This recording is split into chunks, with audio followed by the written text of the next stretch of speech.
Aye. Fight and you may die. Run and you'll live. At least a while. And dying in your beds many years from now, would you be willing to trade all the days from this day to that for one chance, just one chance, to come back here and tell our enemies that they may take our lives, but they'll never take our freedom! There is something in this inspiring speech that reaches us all. It gives us goosebumps. It makes us want to be a soldier, even William Wallace himself if possible. We would all like to imagine, however superficial it may be, to be on top of a horse before an army, giving them an inspiring speech just before a battle. But why?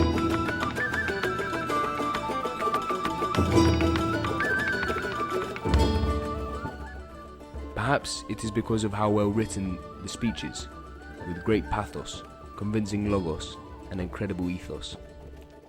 But that is not what we would like to focus on, if not in the prototype of hero or leader that personifies their character.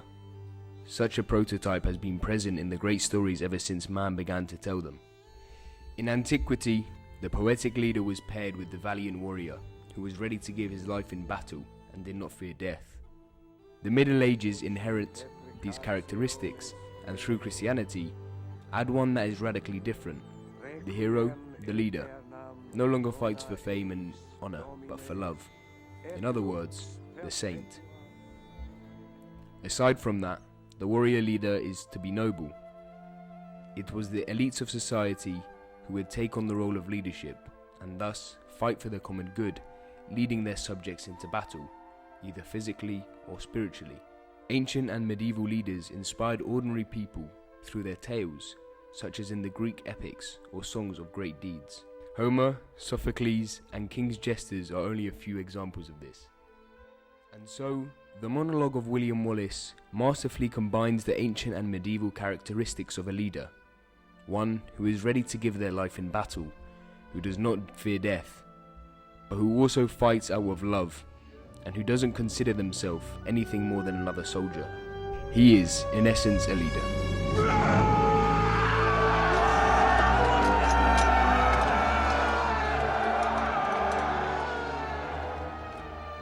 Why then do we continue to be inspired by a hero from over 7 centuries ago? It is because our standard of a leader has not changed substantially, and we continue, as before, to find inspiration in leaders through stories, as is for example Aragorn in The Lord of the Rings. Tolkien depicted the leaders of his works as having this moral victory.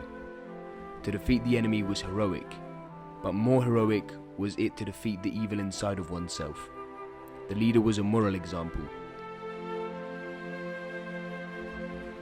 To be victorious meant to come out victorious morally.